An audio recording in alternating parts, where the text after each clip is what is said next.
എന്തിനു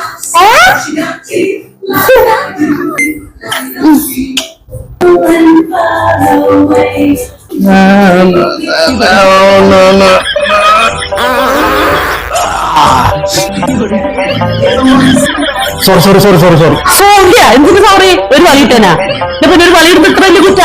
ഓരോരുത്തർക്ക് പബ്ലിക്കായിട്ട് വളിയിടുമ്പോഴത്തേക്ക് എന്താ ജീവൻ പോയ പോലെയാണ്. ഈ സാധനം പിടിച്ചു വെച്ചൂടാ. പിടിച്ചു വെച്ചാൽ ക്യാൻസർ ഉണ്ടാവുന്ന പഠനങ്ങൾ പറയണേ. ഈ വളി എന്ന് പറയണേല് കാർബൺ ഡയോക്സൈഡ് മാത്രമല്ല നൈട്രജൻ ഉണ്ട്. ഈ വളി ശ്വസിക്കുന്നതുകൊണ്ട് അത് നൈട്രജൻ അത് നമുക്ക് ശരീരത്തിൽ കേടില്ലാത്ത നൈട്രജൻ. അതുകൊണ്ട് നമുക്ക് ഒരുപാട് ഗുണങ്ങളുണ്ടെന്നാ പറയണേ. എന്നിട്ട് അത് മണമുള്ള വളി ശ്വസിക്കണമെന്നാ ശരിക്കും പറയണേ. അതെന്ത് വലിയ പാപമൊന്നുമില്ല. ഇത് ആരോടും പണിപ്പെടാത്ത പണിയിട്ടെന്ന് ചോദിക്കും പോയേട്ടാ. ഈ പണിക്ക് ഇത്രയും ഗുണങ്ങളുണ്ടായിരുന്നല്ലേ? ഞാൻ അറിയാതെ പോയല്ലോ. ഒരു കഷ്ടം. ആ പാട്ടക്കാരല്ല.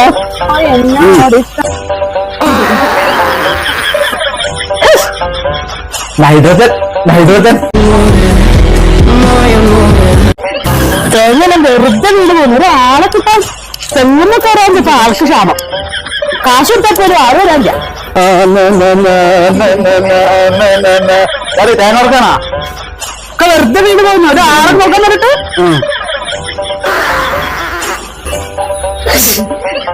പൊന്നു വീഴ്ചയാണ്. നൈട്രജൻ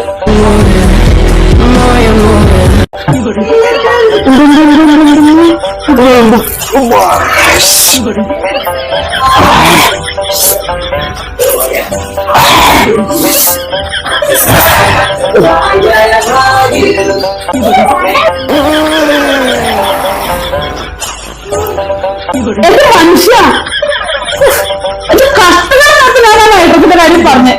ഈ സമയത്ത് പറയുന്നില്ല. ഇതിപ്പോ ഭക്ഷണത്തിന് വരം കൊടുത്ത പോലെ എന്റെ അവസ്ഥ. നൈട്രജൻ